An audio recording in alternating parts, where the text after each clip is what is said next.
Hey everyone! When you first learn Python, you're told that strings are just text. You probably use them for things like printing "Hello World" or asking for a user's name. But in the world of professional science, chemistry, physics, and biology, strings are actually a power tool.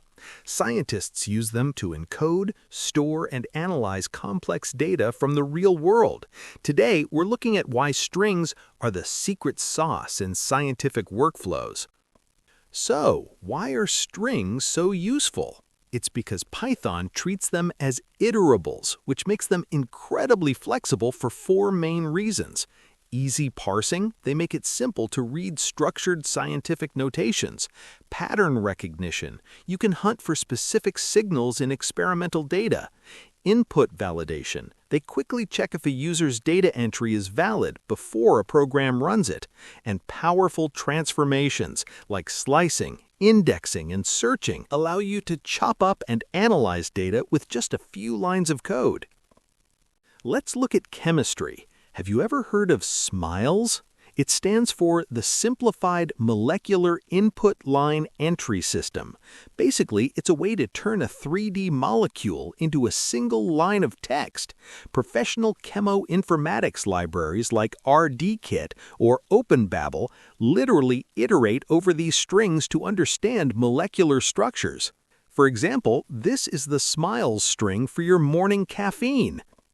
And it's not just for small stuff. This massive, weird-looking string represents C60, also known as a buckyball, which is a perfectly symmetrical carbon cage. Now let's jump into biology. In bioinformatics, we use the FASTA format. It's a text-based format that uses single-letter codes to represent long chains of DNA or proteins. Because it's so simple, you can use Python or R to analyze huge sequences easily. Check these out. This sequence is the mitochondrial protein from a mouse, which is about 380 amino acids long. And this one? That's the complete coding messenger RNA for the BRCA1 gene in a rat. But it doesn't stop there. We also use strings to parse PDB, or Protein Data Bank, files by iterating over atom lines to extract protein sequences, or for multiple sequence alignments, or MSA, where we stack blocks of strings to compare genomics and proteomics data. Take a look at this summary table to see how these use cases stack up. Even though strings seem like a basic beginner topic, treating them as iterables is one of the most powerful patterns you'll find across almost every scientific domain. Now that we've seen the why, let's get our hands dirty with some real exercises. Python in Science: Building Molecules with Strings. Part 1. The challenge: molecular to structural. All right, let's get our hands dirty with our first real-world application. In chemistry, alkanes follow a very specific rule. Their molecular formula is always CnH2n plus 2. Take propane, C3H8, for example. While that formula tells us what's in the molecule, as scientists, we often want to see the structural formula, CH3CH2CH3. Our goal today is to write a Python function that does this transformation for us automatically. Part 2. The logic: thinking like a chemist. To solve this, we need to do two things. 1. Extract the number of carbon atoms N from a string like C8H18, and 2. Use a loop and some string magic to build the chain. Here's the secret. Every straight-chain alkane is like a sandwich. It starts and ends with a CH3 group, and it has CH2 groups filling up the middle. If we know N, we can build this string easily. Part 3. Hunting for N. Let's look at the code. We'll start by creating a function called getStructuralFormula. First, we need to find that number n. We start with an empty string called n-stir. We're going to loop over the characters in our formula. If we hit the letter H, we stop, but if the character is a digit, we add it to our string. Once we've checked all the characters before H, we turn that string into an integer. Now we have our n. Part 4. The sandwich build. Now for the fun part, building the actual molecule. We start our formula string with the first CH3. Then we add the middle pieces. Since we already used 2 carbons for the ends, we need N-2 middle groups. We use string multiplication to add -CH2 exactly N-2 times. Finally, we tack on the closing -CH3 and print the result. Let's test it out. Let's try octane, C8H18. We assign the string to a variable and plug it into our function. Presto! The code instantly gives us the full structural chain. But what about something massive? Let's try tetradecane, C14H30. Look at that! The program chugs out bond after bond diligently for you. This is the power of Python, taking a repetitive scientific task and automating it with just a few lines of string manipulation. Cracking the genetic code, the language of biology. In the last example, we saw how chemists use strings to build molecules, but if you really want to see where strings shine, we have to talk about biology and medicine. Think about it. DNA is essentially the ultimate string, whether it's a sequence of nucleotides like ATCGGCTA, or a long chain of amino acids representing a protein. Biology is written in the language of text. Scientists use these strings for everything: genome sequencing, aligning billions of small strings to a reference genome, protein folding, predicting how a protein will shape itself based on its amino acid string, systems biology, mapping how proteins interact using database name strings, medical diagnostics, detecting pathogens by matching a patient's DNA string against known viruses or bacteria. The nucleotide count. Let's try a fundamental exercise in bioinformatics, DNA sequence analysis. Imagine we have a DNA sequence string. DNA equals ATCGGCTA. Our first mission, count the individual bases, A, T, C, and G. In Python, we initialize our counters to 0 and simply loop over the DNA string. For every character we encounter, we check if it's an A, a T, and so on, incrementing our count as we go. When we print the results, we see exactly how many of each base make up our sequence, a simple but essential step for understanding genetic composition. Hunting for motifs.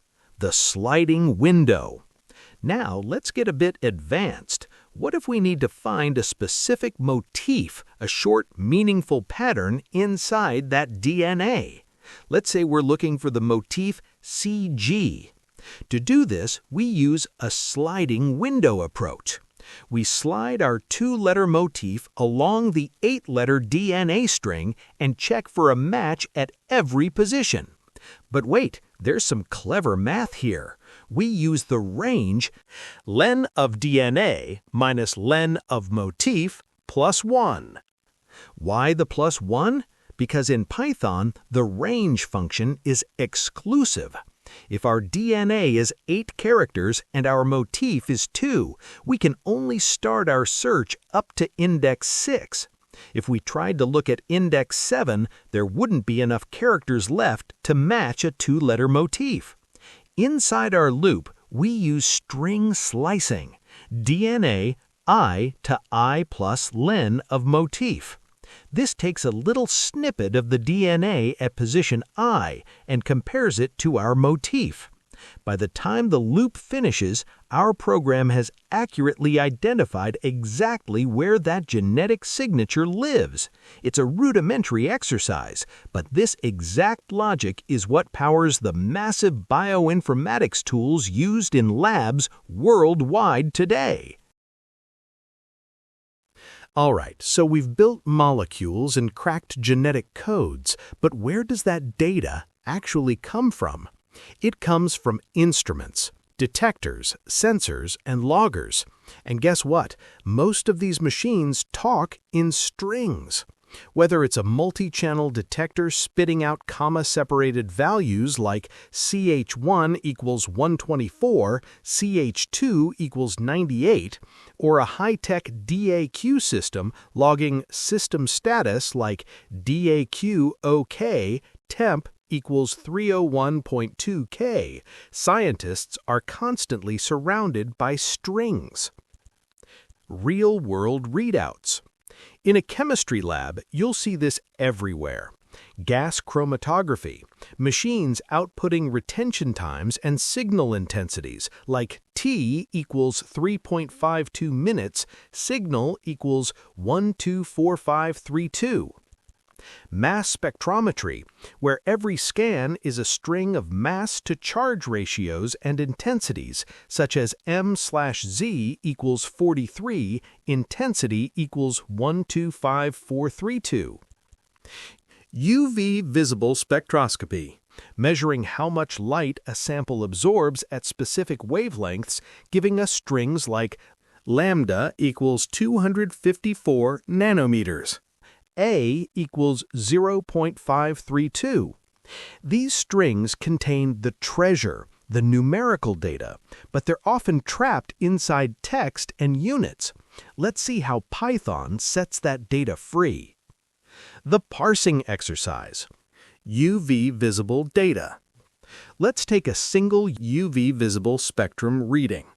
Data equals lambda equals 254 nanometers. A equals 0.532. We need to extract the wavelength, 254, and the absorbance, 0.532, while keeping the units separate. Step 1. Divide and conquer. First, we notice a space between the wavelength part and the absorbance part. We use dot split to chop the string into two clean pieces. By default, dot split looks for spaces. Parts 0 now holds lambda equals 254 nanometers. Parts 1 now holds A equals 0.532. Step 2. Now we have lambda equals 254 nanometers, and A equals 0.532.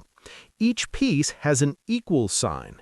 We split again by that symbol to separate the labels, like lambda or A, from the actual values. When we run parts 0 dot split equals, the smaller first part, parts 0 dot split equals 0, holds lambda, and the smaller second part, parts 0 dot split equals 1, holds 254 nm. Step 3. Separating numbers from units. This is the clever bit. We loop through the value 254 nm character by character. If the character is a digit, we add it to our wavelength string. If it's a letter, it goes into our unit string. We do the exact same thing for absorbance with parts 1. A label would be parts 1 dot split equals 0, gives us A. And the A value would be parts 1 dot split equals 1, gives us 0.532. But this time, we make sure to include the decimal point in the digit string so we don't lose our precision. This nested logic, splitting a string and then immediately splitting the result, is how scientists automate the reading of thousands of instrument lines in seconds. And there you have it. What started as a messy line of instrument text is now clean, usable numerical data ready for a graph or a database. This simple pattern of splitting, searching, and sorting characters is the bread and butter of experimental science automation. It's how we turn raw machine noise into scientific discovery. In our last session, we learned how to pull data out of a messy instrument readout. But once you have that data, what do you actually do with it? In chemistry and physics, one of the most important things we look for is the wavelength where a substance absorbs the most light. This peak is like a fingerprint that tells us exactly what chemical we're looking at. Today, we're going to write a script that hunts down that peak automatically from a data string. The data string structure. Let's say our instrument gives us a compact spectrum string that looks like this. Spectrum stir equals, quote, 200 colon 0.12, comma, etc., end quote. Each pair is written as wavelength colon absorbance, and each pair is separated by a comma. To a human, it's a list, but to Python, it's just one long string. We need to break it down.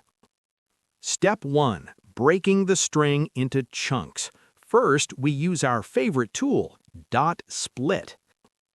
Pairs equals spectrum stir dot split, quote, comma, end quote. By splitting at the comma, we turn that one long string into a list of smaller strings, 200 colon 0.12, comma, 220 colon 0.18, dot dot dot. Now we can loop through them one by one. Step 2. Setting the trap, initialization. Before we start the loop, we need two variables to catch the highest values we find. One, max absorbance equals negative 1.0. We start with a negative number because absorbance can't be less than 0. This ensures that the very first real data point we find will immediately become our new max. 2. Lambda max equals none. We use the none keyword here to show that we haven't found or initialized the peak wavelength yet. Step 3. The search loop. Now, let's run the loop. For every pair in our pairs list, we split the pair again, but this time at the colon. The parts are still text, so we convert them into numbers using float so we can do math with them. The king of the hill logic, we ask Python, is this current absorbance higher than the max we've seen so far? If the answer is yes, we update max absorbance to this new value and save the current wavelength as our lambda max. The result. Once the loop finishes checking every data point, we print our results. Lambda max equals 260.0 nanometers. A max equals 0.81. Just like that, Python has scanned our spectral data and found the exact peak for us. This is a tiny example, but imagine a file with 10,000 data points. This script would find the peak in a fraction of a second. That concludes our series on Python strings in the lab. Strings helped us build molecules, read DNA, and even peek at spectra. Not bad for a few characters, right? Imagine what happens when we add lists and tuples to the mix. That's where we're headed next. Until then, keep pushing boundaries, keep coding, and keep turning data into discovery.